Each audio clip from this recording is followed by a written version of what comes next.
Bueno, esto es alto tema.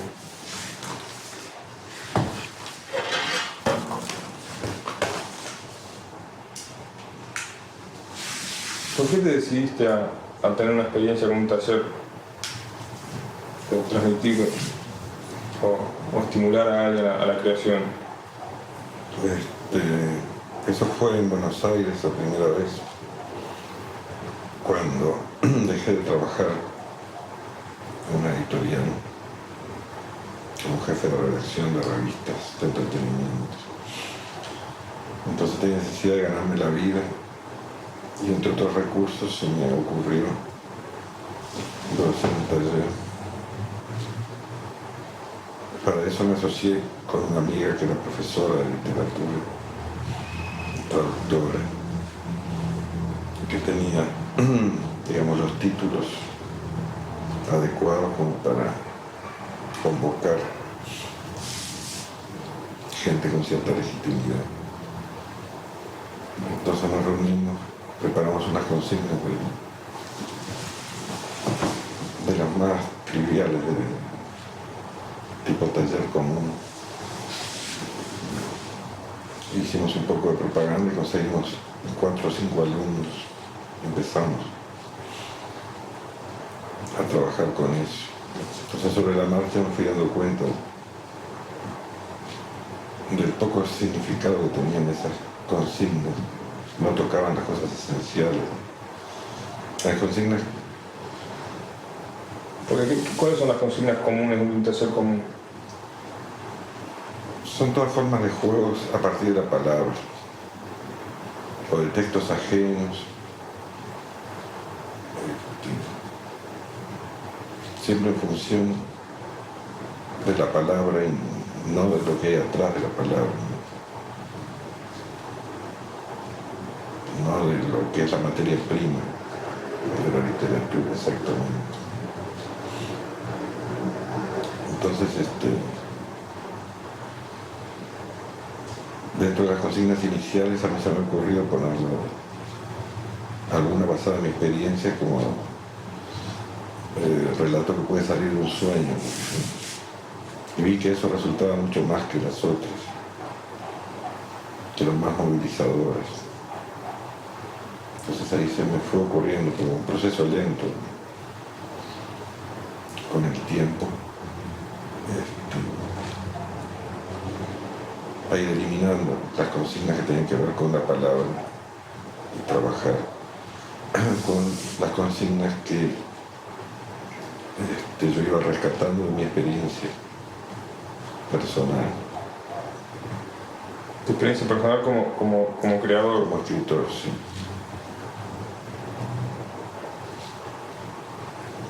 ¿Qué es lo que lográs cuando armas un relato a partir de un sueño que no lográs en otro tipo de consigna? O qué mecanismo, cómo funcionan los mecanismos que son distintos, que hacen que... Y bueno, los sueños lo que es imaginación, porque están compuestos fundamentalmente de imágenes. Y es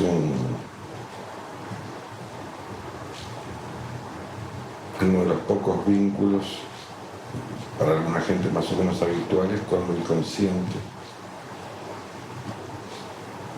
con el depósito de la experiencia personal más profunda,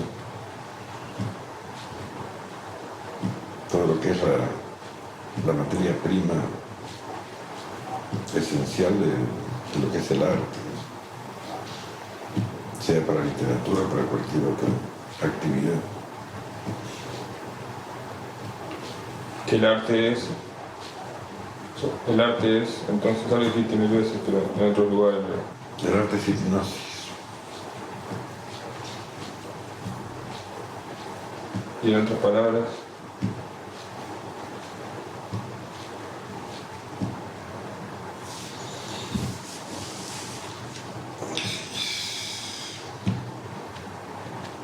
bueno, crear una especie de máquina de hipnotizar a otra persona para poder transmitir vivencias o experiencias anímicas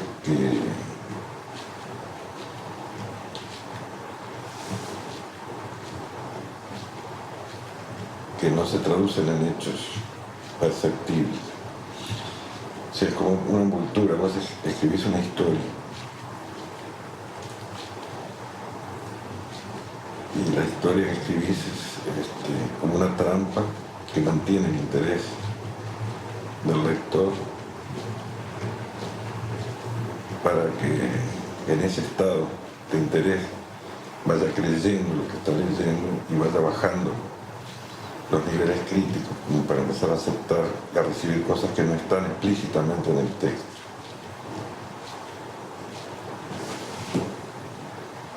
Cuando vos hablabas de que las consignas anteriores con las que comenzaste el taller eran desde la palabra, eso dificulta que uno se ponga en contacto con su mundo interior, por ejemplo. Sí, no se hace ningún intento de hacer ese contacto. Se hace desde afuera. Se reduce la escritura a un juego intelectual. Trabajás con las herramientas del yo y te perdés las herramientas de todo el resto del ser, que son mucho más contundentes.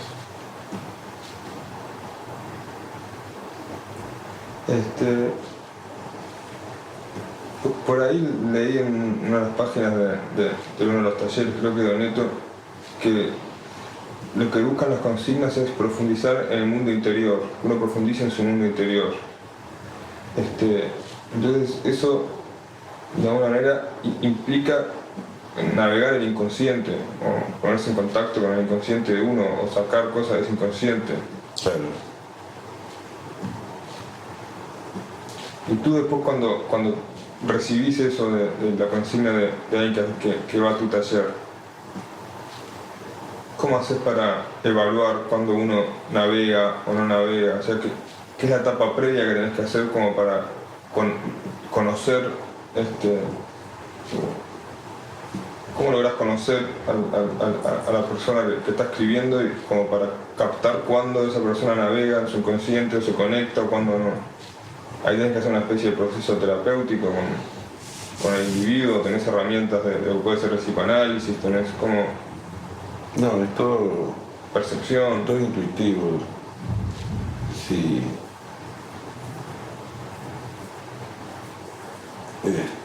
No sé, vos te das cuenta cuando una persona está hablando con su voz más verdadera, más profunda. Eso da el estilo de la persona. El alumno que viene por primera vez al taller, por lo general tiene la idea de que tiene que tratar de escribir como se debe escribir. Entonces todo el estilo personal está borrado,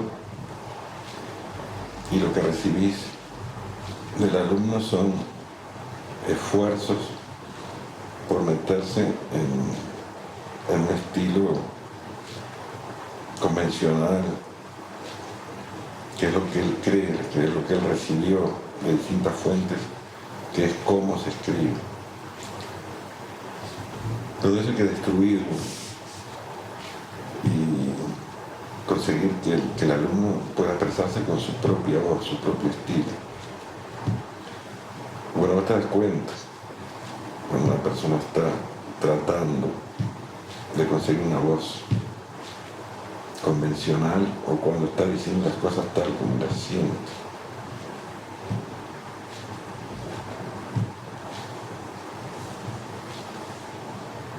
Y ahí vos no haces una lectura un poco de la estructura o las condicionantes psíquicas que tiene cada uno. No, para nada. No, ni lo encarás como devoluciones que podrían ser de una terapia que vos tenés individualmente con cada persona, ¿no? No, nada que ver. Nada que ver. Que a veces el taller tenga efectos terapéuticos y son efectos secundarios no buscados por el taller. Yo lo que busco es oír la voz verdadera del alumno. Entonces ahí cuando oigo que se está expresando con el estilo que le calza, que tiene que ver con su manera de ser y que no se parece a nada, ya está, no me importan los contenidos. El tipo puede tener un contenido ideológico, marxista o nazi, o lo que sea, no me interesa el contenido que esté metiendo, sino me interesa que sea el mismo. Claro, pero cuando vos hablas que vos sentís que es la voz de él, ¿cómo podés transmitirle a otra persona cuando hay forma, alguna herramienta, algún indicio, que otra persona, porque incluso en el taller pasa que a veces vos tenés una percepción mucho más amplia de lo que tienen otros, entonces a otros se le puede escapar cuando alguien hace si es su voz o si no es su voz. Nadie se da cuenta en realidad. Nadie cuando lo hace, o nadie cuando lo escucha también. Nadie cuando lo escucha, o cuando lo lee. La gente está muy aferrada todavía a los contenidos. Juzgan un texto por los contenidos, o a veces por los sonidos, por las combinaciones de palabras. Cuando alguien dice, me gustó mucho tu texto cuando decís tal cosa, quiere decir que el texto no está bien, pues está destacando algo que sobresalió, algo que fue pensado o salió por casualidad con una forma especialmente afortunada que ya se despega del contexto y está quedando como un parche, como una cosa fallida dentro del texto. Entonces la gente no experimentada, que no es del oficio, digamos, presta atención a los contenidos, a los argumentos, o a afortunadas combinaciones de palabras o ingeniosidades, varias que no tienen nada que ver con la literatura. Lo único que importa en la literatura es el estilo. Una vez conseguido el estilo, puedes decir lo que quieras, cualquier aberración, cualquier cosa que pongas va a estar bien, porque va a estar expresando. Incluso puede ser algo desagradable lo que está expresando, bueno, pero eso sos vos. ¿Y la hipnosis solo se logra cuando uno está con su estilo, con su voz? ¿O se puede falsear o trabajando de la intelectualidad? Porque digo, de repente vos sentís que la persona habla de su voz cuando entras en esa especie de hipnosis del arte que estás recibiendo, o no van de la mano. Yo estoy tratando de desentrañar un poquito lo que vendría a ser ese porque es creo que la clave del taller, de descubrir que la persona te habla desde su voz, y porque justamente es todo el taller buscar que la persona encuentre su voz. Entonces ¿eso está vinculado a la hipnosis del arte o no necesariamente? No, yo creo que en cierto modo sí, porque esto de la hipnosis del arte no es una idea mía, sino que fue sacada de un libro que leí hace muchos años. A ver si me acuerdo el título.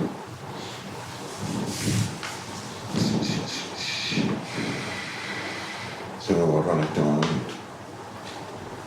Lo cité muchas veces a lo largo de años. Psicoanálisis del arte, de Charles Baudouin.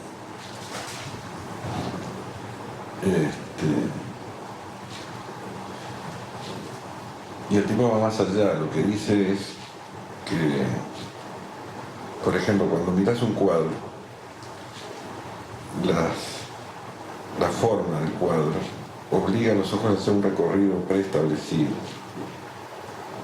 Los ojos se mueven y siguen una serie de líneas y colores, y eso provoca un pequeño trance.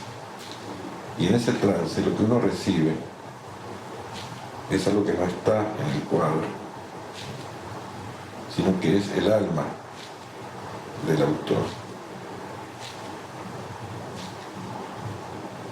O sea, que esa hipnosis lo que transmite es contenido de un alma a otra alma. independientemente del tema del cuadro. El cuadro puede ser un zapato viejo, puede ser una vaca pastando, puede ser cualquier cosa, pero cierta combinación, una cosa que es el estilo más la técnica del autor, te hace seguir un recorrido que provoca un trance. Entonces, en otra pregunta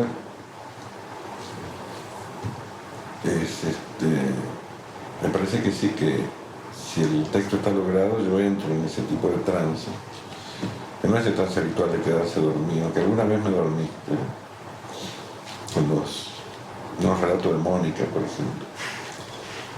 Me dormí, hasta ronqué, pero después te pude comentar todos los pasajes. Durmiendo lo seguí escuchando. Pero en general no es tan dramático. Uno cae en un trance de cierto tipo, que no es el quedarse dormido. ¿Qué es imaginar lo que está escuchando? No, es una captación especial. El trance se da cuando lees sin que nadie te hable también.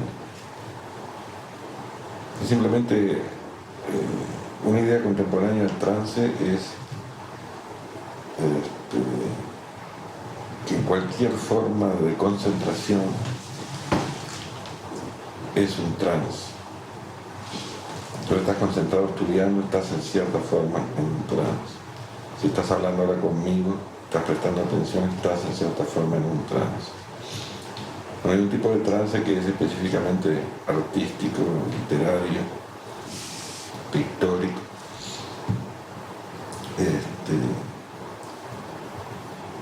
Y la finalidad del trance es suprimir la crítica intelectual.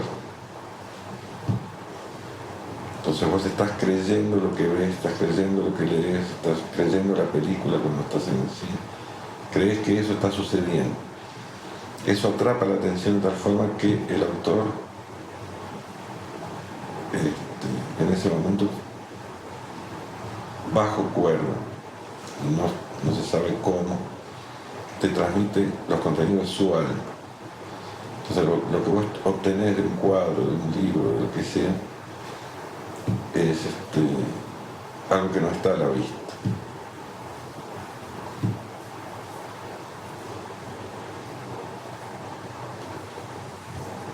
Entonces, por ejemplo, yo capto mucho de los alumnos a través de los textos, porque estoy captando al alumno en su totalidad, no lo que me está diciendo, que no me interesa lo que está diciendo, sino toda una cantidad de pequeñas cosas que forman un todo que es el alumno.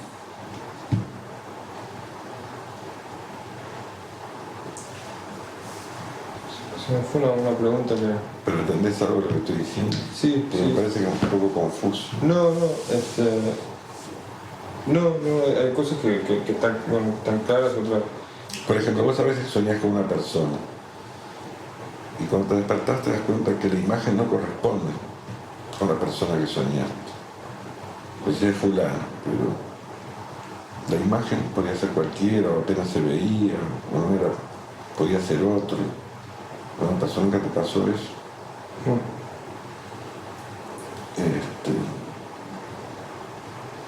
Entonces vos... O sea que hay elementos invisibles, inasibles de una persona, que son lo que componen el ser. Es lo que aparece, ese sentimiento, es fulano, en el sueño sí está, es eso. Sabés qué es.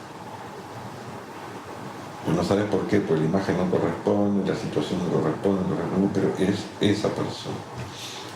No son esos elementos intangibles que no tienen forma de expresión, los que se captan vía inconsciente y en los estados de trance o en los sueños, en estados que no están supervisados por el yo, donde se suspendió la función crítica del intelecto. Entonces el objetivo del taller sería que una persona escriba desde su voz interior. Claro. Ahí el taller está redondeado. Que sea el que es. Y eso a nivel, porque a nivel artístico no hay, cuando hablas de las líneas que recorres en el cuadro, no hay cuestiones de equilibrio, de balance, de proporción o lo que fuera que hacen, o, ¿no? Como a eso. Claro, pero todo eso es... Eso se logra cuando uno habla desde el yo, porque uno mismo ya tiene ciertas proporciones exacto. que hacen que funcione uno como... Exacto, todas esas medidas que inventaron los críticos son a posteriori. Primero está la obra, y después viene el análisis de los recursos y esto, ¿no? Pero el artista no tiene que pensar en eso, el artista tiene que pensar en lo que siente y en lo que está viendo en su mente y poner lo que él tiene. Y eso da un equilibrio artístico convencional o no, es otra cosa, pero no se construyen, ¿no? El arte con técnica. En el cine puede ser que es obra de mucha gente, que no hay un autor definido, puede ser que se diluya un poco esa fuerza de lo que es el estilo personal, que algunos lo consiguen, pero entonces recién ahora estoy volviendo a tu pregunta. Vos decías si la hipnosis se puede dar por medios técnicos sin poner en juego el alma, y sí, evidentemente podés conseguir una concentración del que recibe el mensaje, sea pictórico, sea literario, por medios exclusivamente técnicos, sin poner en juego nada personal.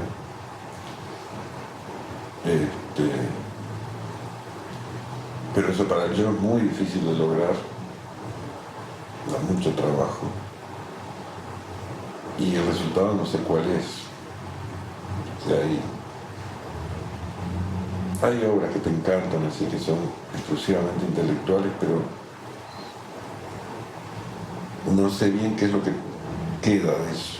Quiero pensar que no queda mucho, que no queda como una memoria personal, que no queda como una experiencia personal. Son pequeños trances que se consiguen en un lector sin modificarlo. Cuando vos recibís algo más de lo que lees, entonces podés decir que vos estás percibiendo el yo interior de la persona. Claro. Cuando te quedas en sensación intangible, esa cosa, ahí es que uno puede decir... Hay un encanto que perdura y que lo incorporas como una experiencia personal. Entonces yo viví esto. ¿Y eso a veces no está influenciado por el momento en que lo recibís? No. Sí, seguro que sí. Seguro que sí, claro, eso es inevitable. Y cada lectura es distinta de la otra. Entonces, volviendo a las consignas, descubriste que la consigna del sueño, porque el sueño, trabajar sobre el sueño es una de tus formas creativas. Sí, fue de las primeras, de las más importantes. Soñaba mucho cuando empecé a escribir, y de los sueños sacaba mucho material.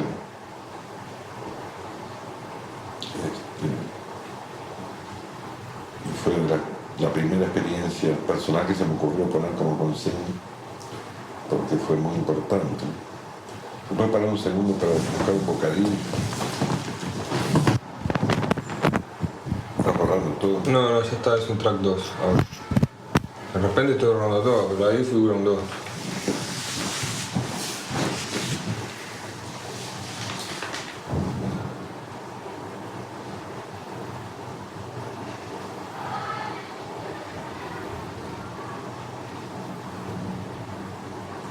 En vez de escribir cuántas y cómo son las consignas, escribí cuñantas y cómo son las consignas. El problema con tu cuñado. No conozco. Porque cada consigna tiene un propósito específico, ¿no? ¿O no? ¿Qué quieres decir con eso? Vos buscás tener una reacción distinta, porque bueno, incluso las consignas van en un orden, ¿no? Todo el año, y que una nutre o alimenta a la otra, habrá una especie de entonces cada uno tiene un propósito específico que en algunos casos se repite, ¿no? Uno puede ser implícito, o explícito, quiero decir, que sea, bueno, hacerla de tal forma y que cumpla con la forma, pero después está como el implícito, que es que la persona se vincule para crear desde una forma o desde otra, ¿no? No te entiendo bien. Y cuando vos decís, por ejemplo, con la grabadora de sonidos, que escribir desde la memoria auditiva, Entonces ahí vos buscaste una consigna que como propósito que tenga eso de que la persona cree desde la memoria auditiva, que vos no lo ponés explícitamente en la consigna, escriban desde la memoria auditiva. Además de repente uno tiene idea. La consigna lleva a que uno, entonces cada consigna tiene algún tipo de eso, ¿no? Que puede ser ahora o más tarde, pero a mí me parece importante detallar más allá creo que cómo se fueron dando puede ser importante, ¿no? Incluso en el tiempo o lo que fuera, porque va a haber cosas de cómo fuiste construyendo lo que hoy aplicás. Pero si no, mencionarla cada una y qué es lo que cada una busca, eso, cómo es la consigna del sueño es armar un relato a partir de un sueño. Pero vos ahí lo que estás buscando es que la persona se conecte de repente con las imágenes que trae del inconsciente para escribir. Bueno, pero eso es bastante explícito, ¿no? Esa es bastante explícita. Todas son bastante explícitas. Explícitas hasta cierto punto para vos, pero para el que está para el otro lado, de repente no está captando, no se da cuenta que hay un mecanismo por el cual recordar el sueño uno va a escribir en imágenes y eso le va a facilitar a no estar escribiendo desde el yo, sino estar escribiendo de otra forma. Eso lo ves vos, pero cuando uno entra al taller no tiene claridad de nada. Para empezar, uno tenés un susto y adentro no tenés ni idea se te da de manera que no te vas dando cuenta y a veces de un año al otro o cuando repetís el taller por tercera vez. Pero bueno, la consigna del sueño, después de eso, ¿te recordás qué otra consigna incorporaste o al ver que... No me acuerdo el orden. Ni nada. ¿Y el orden que haces en el taller, lo recordás? En este momento no. Además no siempre igual, porque a veces un grupo me lleva a suprimir algunas consignas o incluso inventar alguna nueva. La primera consigna siempre es igual. Las primeras consignas son juegos sociales a partir de la palabra justamente para tratar de crear una armonía, que se conozcan un poco, que jueguen, aliviar tensiones. Y como son trabajos en colaboración, que cree un poco el grupo, ¿no? ¿En colaboración a cuál te referís? A las primeras. Porque la primera es armar un relato de la llegada al taller. No. Las primeras son frases disparadoras. Lo otro es previo. Armar un relato a partir de llegar, ¿eso es como un calentamiento o...? No. Eso ya es el taller propiamente dicho. Las primeras son ejercicios, juegos en colaboración, construir relatos con 10 palabras cada uno. Va pasando la hoja alrededor de la mesa. ¿Nunca estuviste la primera? Y después en pareja. 10 y 10 cada uno. Y el trabajar creativamente en función con otro, ¿eso genera algo creativo? No, eso es más bien para darle cohesión al grupo, que dejen de ser desconocidos y empiecen a integrarse. Y a nivel creativo, no tiene ningún significado. No tiene ningún significado. Y se va a escribir desde el yo, por decirlo de alguna manera. Sí, con lo que tenga en la mano. Ahí están todos los fenómenos después que sí se pueden dar, que son un poco como parapsicológicos que a veces se dan, ¿no? Pero bueno, eso es para más adelante. Y la consigna que vos decís cuando alguien viene que relate en el camino al taller, porque generalmente cuando alguien empieza, o capaz que se empezó tarde o algo, ver consignas... Pero ahí empezamos a trabajar con la memoria de corto plazo. Para grandes rasgos, no sé si sabrás que hay dos tipos de memoria, de corto plazo y largo plazo, que se almacenan en lugares distintos, tienen distintos mecanismos. Son como memorias distintas. Empezamos trabajando con la memoria más accesible, que es la de corto plazo, la reciente. Que se almacena en la corteza, ¿no? No sé dónde.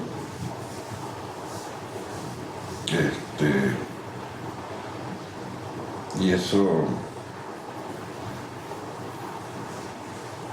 ya empieza a trabajar con la imaginación, ¿no? Se pide que ese relato se haga a través de imágenes, percepciones sensoriales. Después profundizamos en las percepciones sensoriales, trabajando cada sentido por separado. Pero lo que es la esencia misma del taller está toda contenida en ese primer ejercicio de relatar el viaje al terror.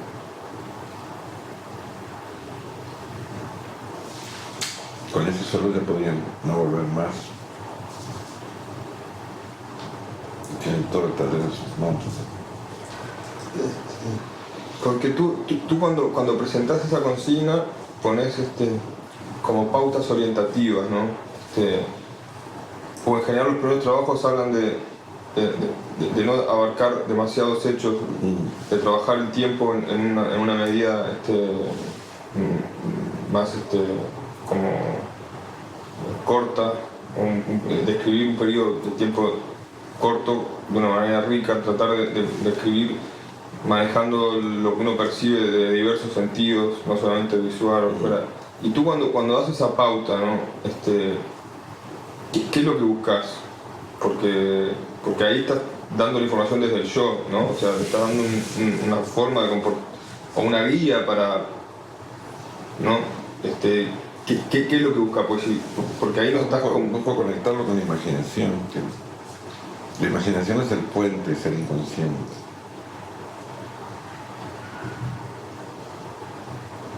Primero que tenés que concentrarte entras para tratar de recordar. Ahí entras en un pequeño trance.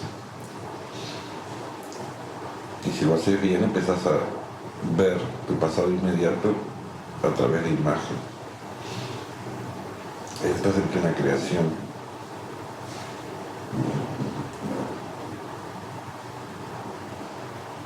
Pero si la primera consigna la hicieran perfectamente tal como se pide, ya se termina el taller, no precisan más.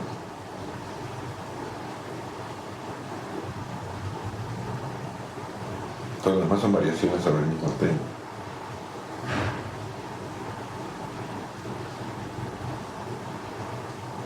¿Te quedaste en shock? No, porque me quedé pensando, porque yo lo recibía, claro, o de otra manera, que cuando tú pones como un lineamiento de lo que tiene el taller, si yo tengo que describirle a alguien cómo era el taller, primero decía que como que habría un lineamiento de las pautas en que va la literatura, que era, escribir desde los sentidos, que uno escriba, lo viva y no lo lea. Pero también ahora estoy pensando en que si eso no se interpone en que uno encuentre su voz, si vos le estás dando un lineamiento a uno ¿no? Todo lo contrario. Te vas a hablar de vos mismo, de una experiencia tuya, reciente. Pero uno podría escribir lo que pensó, por ejemplo. Ahí ya es difícil el trance. O uno podría poner pensamientos, a veces. Es un elemento más. Mientras no cortes la acción. ¿Y por qué al contar la acción se puede romper la hipnosis? ¿O por qué es que hay que escribir desde la acción?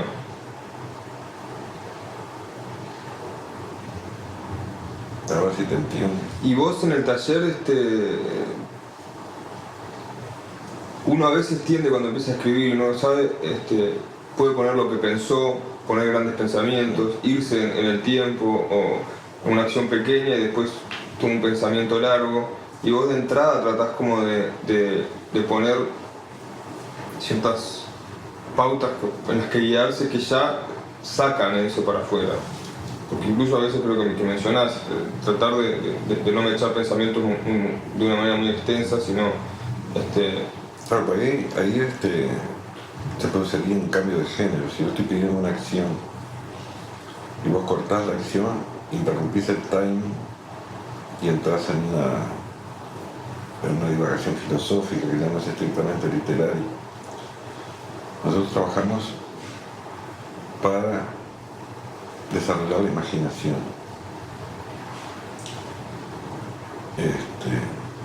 Entonces en la imaginación no aparecen esas disquisiciones filosóficas, aparecen imágenes. Cuando interrumpís eso, cortás lo que es estrictamente lo narrativo. Y ahora que te escucho, lo pienso, cuando es algo que va a lo filosófico, está desde el yo.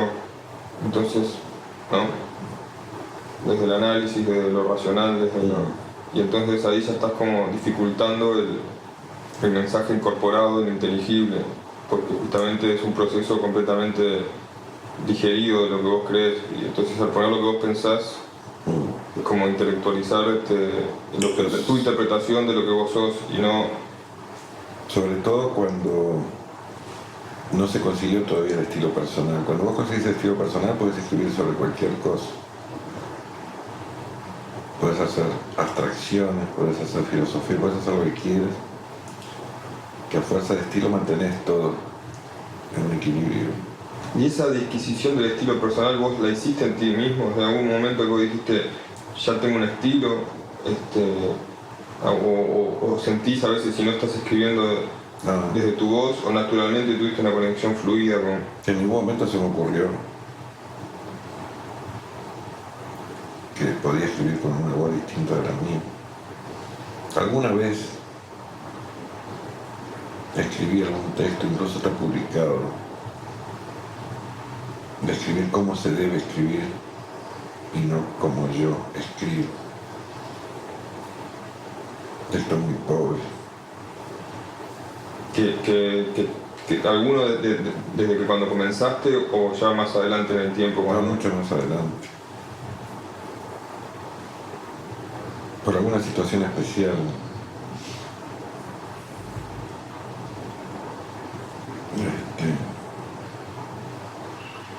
Uno de esos textos, creo que tal vez sea el único. En realidad fue hecho durante cierta etapa de una terapia que estaba viviendo. Y en realidad era un mensaje para el terapeuta, la terapeuta. Yo no sabía.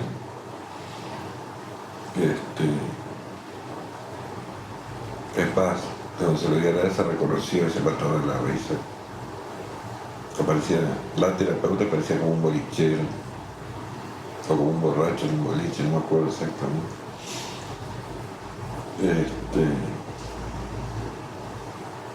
Entonces son productos medio tangenciales. Y la voz interior cambia en el tiempo, o hay algo que la hace, pues, analizando un caso puntual, por ejemplo, tus libros tienen distintas, o sea, algunos son parecidos y tenés algunos como estilos, si se quiere, como una vez vos mencionaste, un estilo más light, un estilo más denso, pero si hay cambios, Recuerdo que lo que yo llamo el estilo personal, que para mí es invariable, que es la voz. Bueno, que la voz de uno cambia con el tiempo, porque ahora yo estoy más ronco por el tabaco y todo lo demás, pero sigue siendo mi voz. Y después está el estilo de cada uno de los textos. Cada texto tiene su estilo, que no es ya el estilo personal, sino como todo un conjunto de características formales que se le llama estilo. Hay una confusión entre la misma palabra para todo. Pero eso es un trabajo racional que es... No, yo no puedo escribir dos textos con el mismo estilo. Una vez cometí ese error, tenía una novela de 80 páginas y lo tiré cuando me di cuenta que estaba copiando. Después de escribir La ciudad, que fue la primera novela, seguí con el mismo impulso y estuve escribiendo. Una novela que era interesante, pero totalmente fallada, porque me di cuenta de que estaba escribiendo con lo que había aprendido al escribir la ciudad y no con lo que surgiera desde adentro.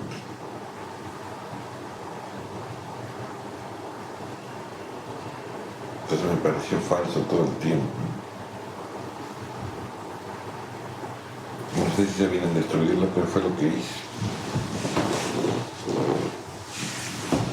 Y vos podés, está bien, ¿y esa la escribiste con tu voz? O eso de manejarte con lo que habías aprendido es como, estabas como generando algo de la literatura? Siempre era mi voz, pero no era el estilo que correspondía a esa novela. ¿Y eso entra dentro del taller? Que uno tratar de incorporar Bueno, eso sí era muy fino. Eso sí era muy fino. O sea, el objetivo de las consignas es que uno encuentre su voz. Después eso poner el contexto. Porque vos con el taller no buscás armar escritores. Ellos, los alumnos, no quieren ser escritores por regla general, salvo 2 o 3 casos aislados. Buscan un espacio para expresarse, porque fíjate que no escriben en sus casas, no acumulan para publicar. Algunos tienen muchos textos que ya pueden entrar en un libro y no se preocupan en pasarlos en limpio, ordenarlo, corregirlo, hacer un libro.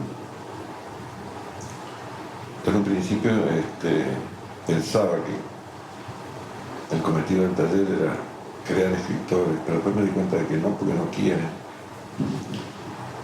Yo cada año, al principio, los echaba, terminaba el año y decía, bueno, yo ya les di todo lo que tenía para dar,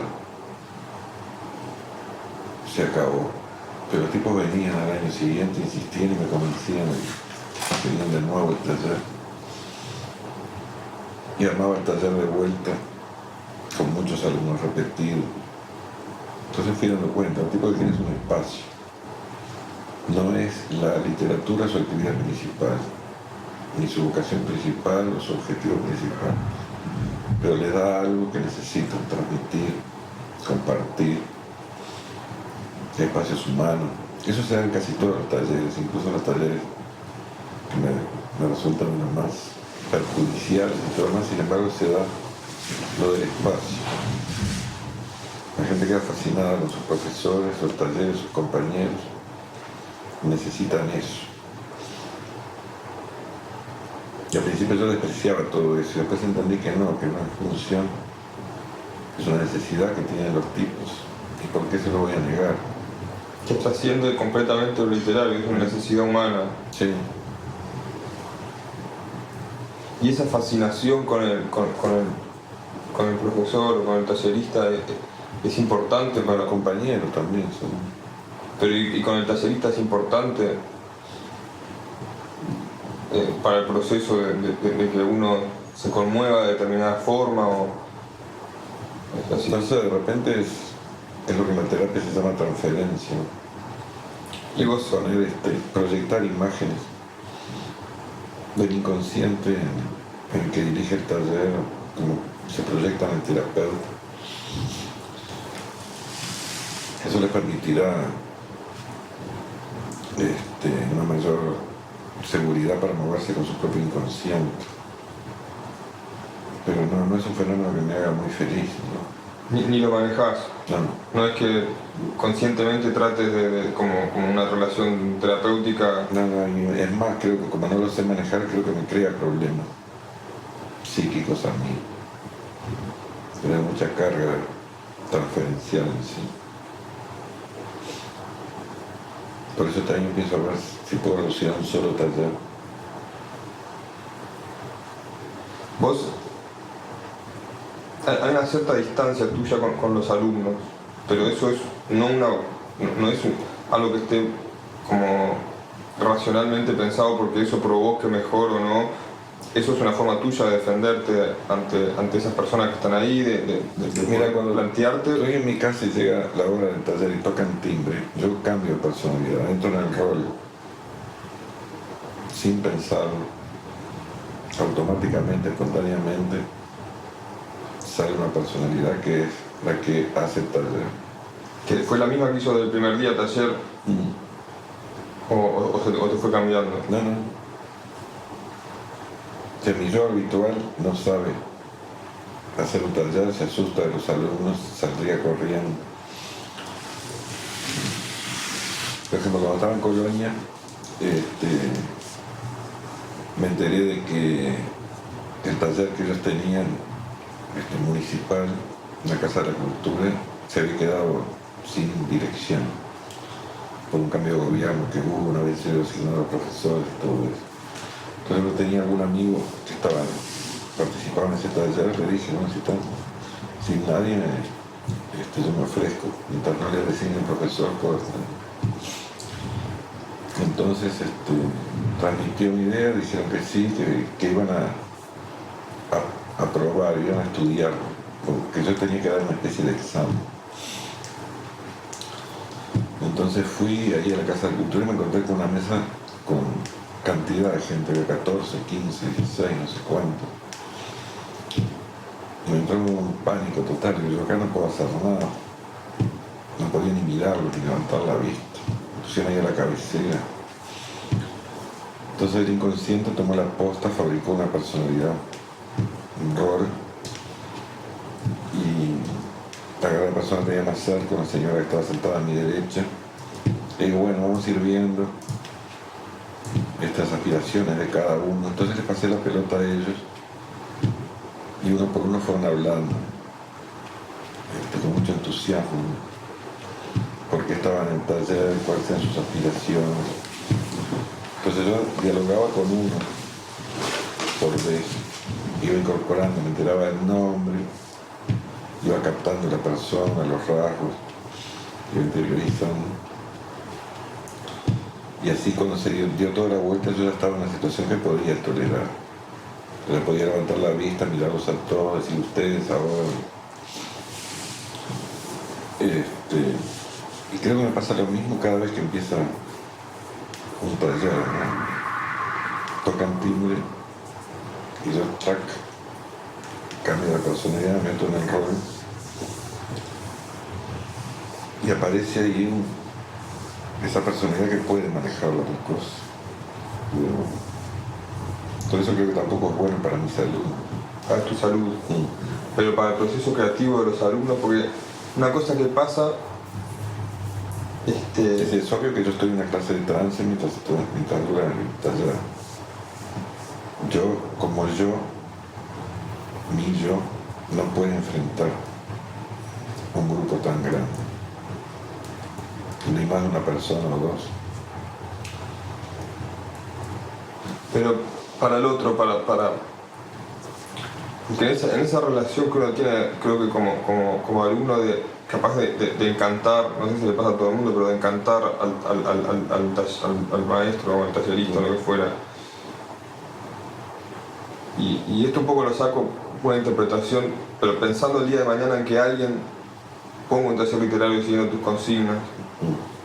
Sí, un poco vos también esa protección que tenés es un poco la que tiene un poco, creo yo, el terapeuta, ¿no? Pero no sé si es una protección. Pero hay una...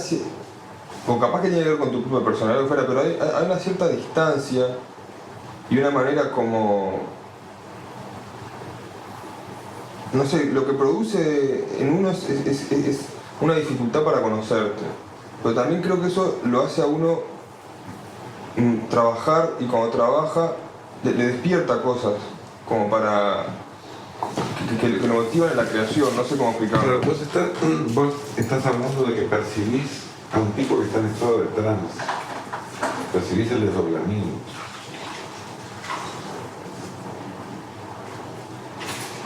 Porque yo no tengo experiencia de otros talleres, pero hay algo que lleva a la creación que va más allá del método, tiene que ver con vos. Por eso te decía que no sé si el método aplicado por otra persona resulta, no sé en qué medida es importante el método. Y no sé en qué medida no valdría la pena que cada uno fabricara su método de acuerdo con su experiencia. Yo en última instancia lo que hago es transmitir mi experiencia personal, que no es generalizable. Hay gente que no le sirve eso, son los que desaparecen al día siguiente. Vienen una vez al taller y se borran aterrados, horrorizados. ¿Horrorizados por qué? porque no pueden enfrentar las exigencias de conectarse con la imaginación. Hay gente que no puede conectarse o no quiere. ¿Y la cantidad de alumnos repercute en la calidad? ¿Hay una interacción? O sea, si tú has tenido alguna vez, supongo, talleres más chicos, más grandes, debe haber una alimentación entre los alumnos, Sí, pero no tiene nada que ver con la cantidad. no, con la cantidad no. Puede ser con la calidad que hace una persona que inconsciente, que bueno, por sus características Entonces hay grupos que fraguan y grupos que no fraguan. El grupo de los viernes de ustedes no fraguó. El de los miércoles se transformó en una cosa monstruosa que casi me asusta. De grupo, con personalidad de grupo, con hasta un fanatismo de grupo, sacaron su lista propia. Trabajaron como negros todo el año, crearon una lista propia, no quisieron participar de la lista en común con el otro taller. Y produjeron sensacionalmente cantidad de cosas. Prácticamente no faltó nadie en todo el año. Y funcionan como un grupo, tanto que me asusta porque es como haber creado un monstruo independiente. Sí, eso se notó un poco en la reunión de fin de año, ¿verdad? Sí. Europeo. Sí, no se mezclaron para nada. Fue distinta a otros. No se mezclaron para nada, había dos grupos. Y como si tú tuvieras que poner, con un solo alumno se trabaja distinto, pero digo, es recomendable que haya más de dos, es indiferente, es una cuestión simplemente a nivel de lo que cada uno puede sacar como alumno, o es simplemente una practicidad de que uno no puede estar todo el día dando clase, entonces, o lo mejor sería incluso trabajar individualmente, o de eso tenés algún... Sí, he visto que los talleres individuales no rinden tanto. El grupo pone mucho. Es más, a lo largo de los años fui retirando mi protagonismo. Te das cuenta que ahora actúo muy poco. Entonces voy dejando que cada vez el grupo se maneje por sí mismo. Estaba muy pendiente de cada alumno y protagonizando más y explicando más. Después me di cuenta que era todo eso contraproducente, que cuanto más me borro yo, el grupo respira más libremente y produce mucho mejor. Entonces toda la historia del taller fue un largo retirarme, dar pasos atrás, una mayor libertad. La metodología del taller fue siempre parecida, o sea, hoy por hoy se lee en voz alta lo que se escribe. Sí, en determinado momento se trabajaba solo con los deberes. En los comienzos. Siempre el tema de leerlo en voz alta, vos Se leía en voz alta los deberes. ¿Y por qué esta vez leerlo en voz alta y no pasarse copias Por tiempo.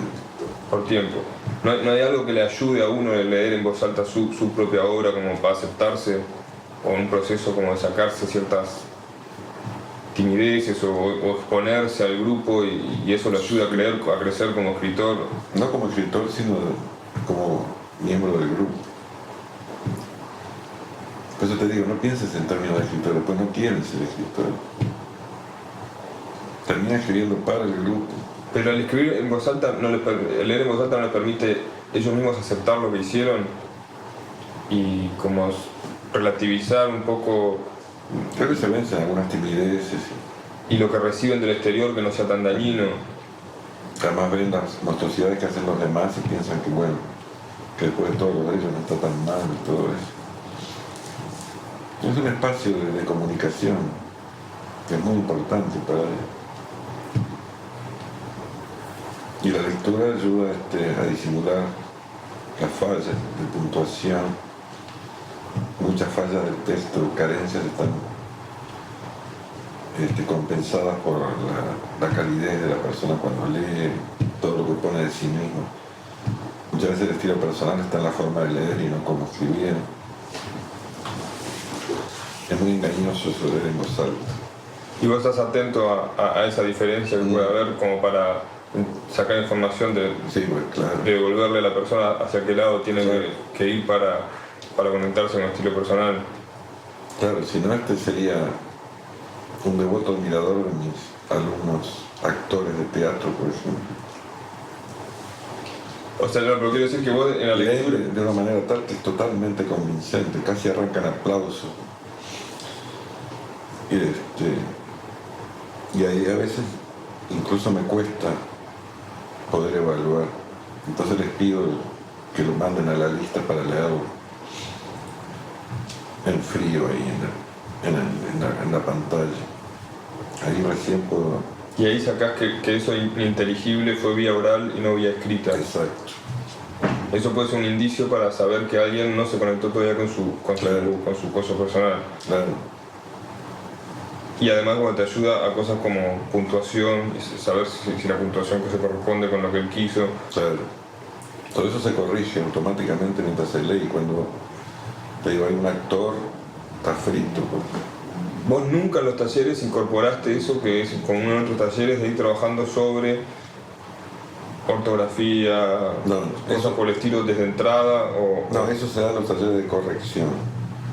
Es tu taller de corrección. Pero digo, ¿por qué borraste eso que es tan común en otros talleres? Porque eso es justamente trabajar con la palabra y no con las imágenes. El taller es de motivación, no es un taller literario.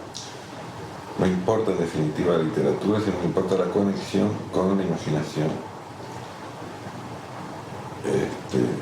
Esa es una etapa posterior de corregir en los talleres de corrección para gente que ya está firme. ¿Firme qué quiere decir? Que ya encontró su voz. Que no se van a dañar demasiado. Pues la crítica siempre es destructiva. Y si en el taller de motivación, que se busca la creación, los tipos se acostumbran a poner atención a los errores, están perdidos. Y en toda espontaneidad ya empiezan a escribir desde la palabra.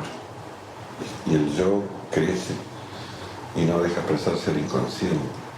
Se pierde el espacio virtual entre el yo y el inconsciente. Entonces todos esos talleres donde se critica mucho la forma son totalmente castradores. Es imposible que una persona consiga su voz. Como se ve en esas revistas que circulan de talleres, que no hay una sola voz reconocible como personal. Es terrible lo que hace, terrible. Casi todos escritos por la misma persona, que es una voz monocorde. ¿Y los talleres de corrección cómo surgieron? Surgieron como por la necesidad de... Claro, cuando después de unos años que hay unos alumnos que tienen material, se animan por fin, los convenzo de hacer un libro, entonces empiezan a preocuparse por los errores, las fallas que puedan tener estructurales, todo lo que hay en un texto, quieren vestir el texto para presentarse en público.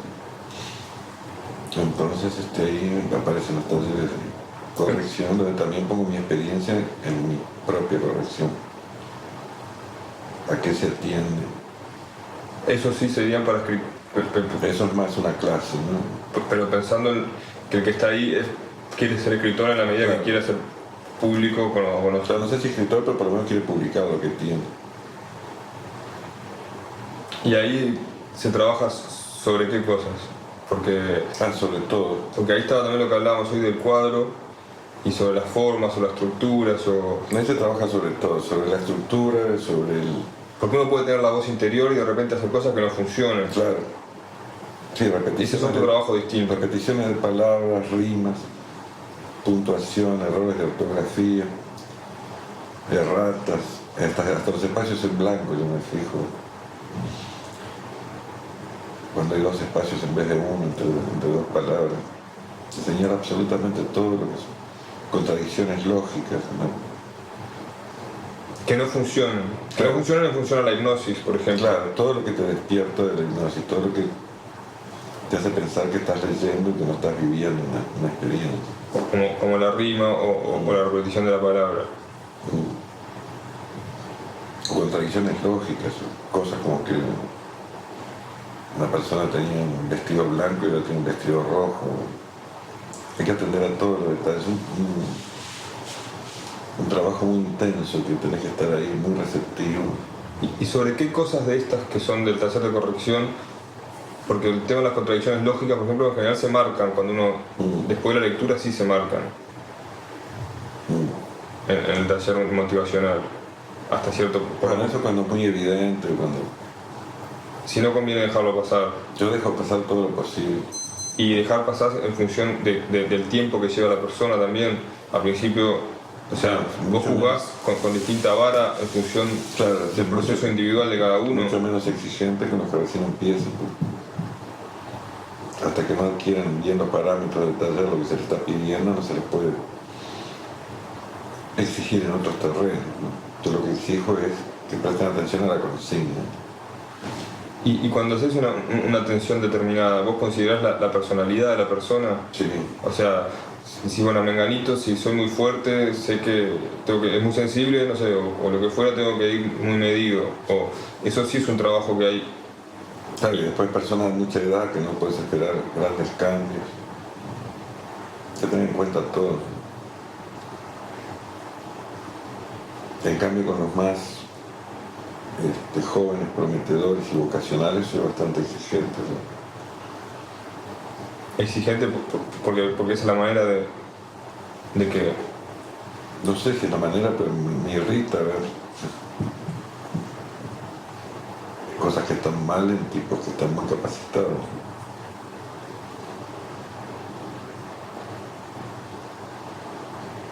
Y vos, el proceso de corrección tuyo también es experiencia, o sea, reflejo de tu experiencia personal en cuanto a la forma de la corrección. Exactamente. Vos nunca participaste en ningún tipo de formación literaria. No, nunca fui alumno de ningún taller de ningún tipo. ¿Y el proceso de lectura de otras personas, en qué medida es necesario? No entiendo la pregunta. Leer a un autor, leer a otro autor, porque los talleres a veces se trabaja directamente trabajando sobre un texto, o a veces simplemente se la pasan analizando un texto, pero digo, ¿en qué medida puede servir como una herramienta que yo veo que vos tenés? Analizar un texto es matarlo, es destruir un texto, es impedir comunicarte para siempre con un texto.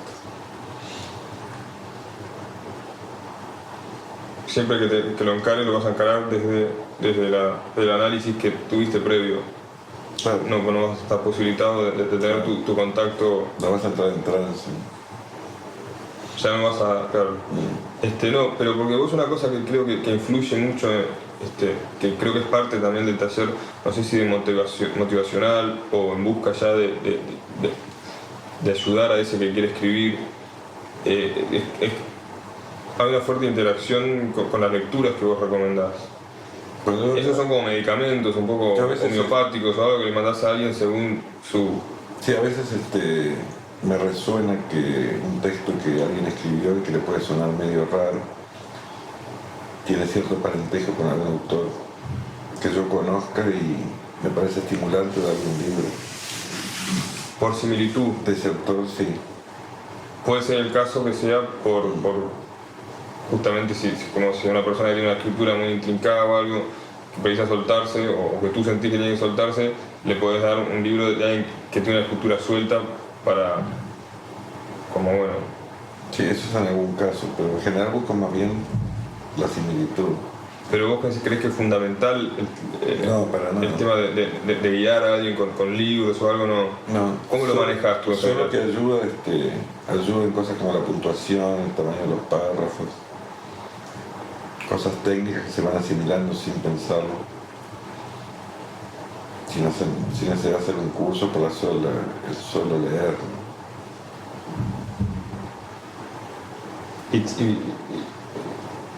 Claro, es aprender de otra manera y eso vos lo ves, lo ofreces a alguien y no es recomendable que, o sea, para la motivación, eso depende de cada uno. Porque de última lo importante es llegar a... Nunca está de más, pero no es imprescindible. He tenido alumnos que son semi-analfabetos, que no han leído nada, con total falta de ortografía y todo lo que quieras, pero resultan espléndidos narradores, con estilo reconocible, fuerte. medio a lo bestia pero fuerte. Y me parece que ese tipo es un narrador, aunque después tenga que pasar a manos de un corrector de estilo porque tiene falta de ortografía, de puntuación y todo lo demás.